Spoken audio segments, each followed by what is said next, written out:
Hello everybody, John Gregory here from Theme Park Tribune with a Disneyland area hotel room tour and review.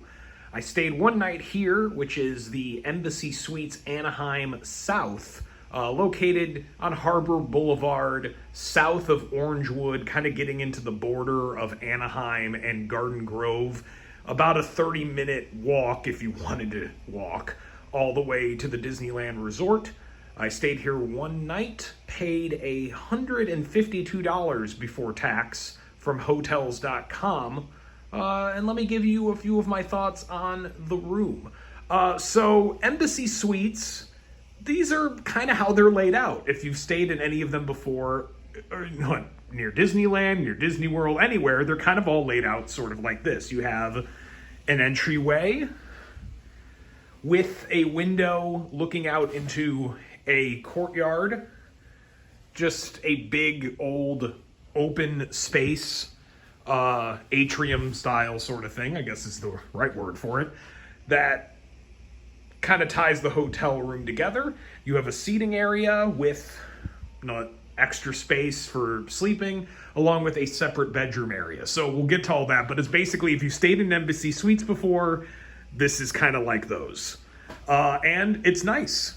This seating area, you've got the two seats here. This one, not a sleeper. This one is a sleeper. With, a big old TV. It's all updated. It's all modern looking, but still has like those comfortable touches of, frankly, that hotels at Disney or Universal sometimes are missing because they're all taking out the carpet, and I like carpet. So, big TV, entertainment center here, some storage.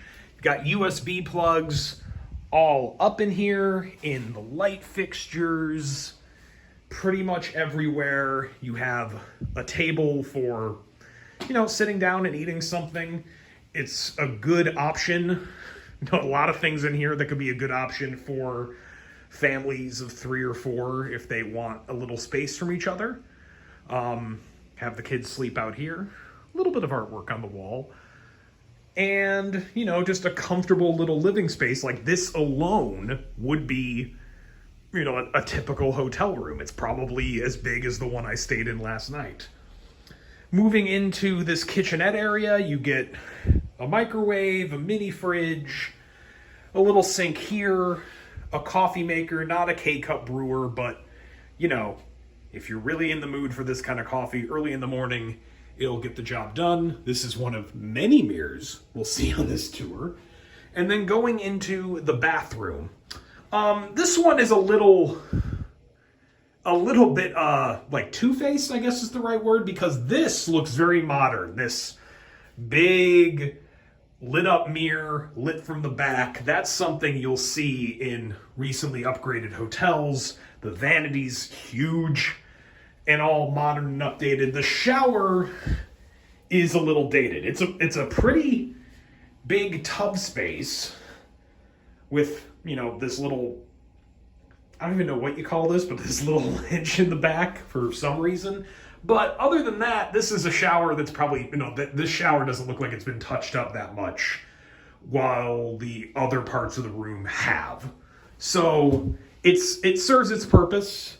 It was a perfectly fine shower for me, but it's a little bit dated compared to the rest of the room, and especially compared to what is in this exact room, in the bathroom itself.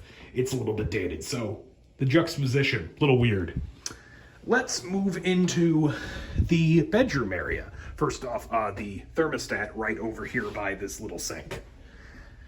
And now the bedroom area. This is a king bed suite. They're all suites here at Embassy Suites, but they might vary between having this bedroom being a king bed versus a queen bed. Some of them don't have this couch. I got a larger room that did. It just so happened to be the same price, so I thought, why not? And I think it might be something to do with where I'm located in the hotel, because I get this nice curved window. Not sure, I haven't seen the blueprints. But this is a very nice room. I did take a nap here, didn't sleep here a whole night yet, but The pillows and everything were comfortable. It's a big old bed. It'll do the job, and it's worthy of this, 3.5 star resort. Like the other areas, you've got plenty of built-in USBs, plenty of lighting, a nice TV, some storage, even a seat. If you wanted to do some work in here, might be better to do that over in that table in the living room area. And not a formal closet, but, a wardrobe with some of the same stuff that you'd see in any other hotel. There's the extra pillows and blankets. You'll need that if you're making up one of the beds. The ironing board, the luggage rack. I guess I should say that's the ironing board. Come on, John. Know what things are. The safe, some place to hang things up, nothing groundbreaking. And then wrapping it up with yet another couch. It looks pretty much identical to the one out in the living room. This one also folds out, so I guess if you really wanted to squeeze in, you could probably sleep 6 in here. That might be a little tight, and maybe they won't even let you do that. I don't know. But and then basically another living room area. This again, if this was all it was, if you added the bathroom in, obviously, this would be a pretty sizable hotel room. It's got some big perks in here. So, to wrap it up, this hotel has a lot going for it. This is a lot of space that's modern, that's nice, that's just it's clean, it's doing what it needs to do. This is comfortable. If you have multiple people that are used to sleeping in separate rooms, this might be a good option because, you're not piling on top of each other. Unlike some of the other suites I've reviewed, the bathroom layout, makes sense. Someone's going to get woken up if they're in here and someone comes in the bathroom, but that's the way it is. But it's better than some of the other suite layouts I've seen. And it's just generally modern and refined. I don't know what other word to say it. It's just nice and not outdated, not dingy. I think what it has going against it is outside of this room. This isn't exactly screams kid friendly.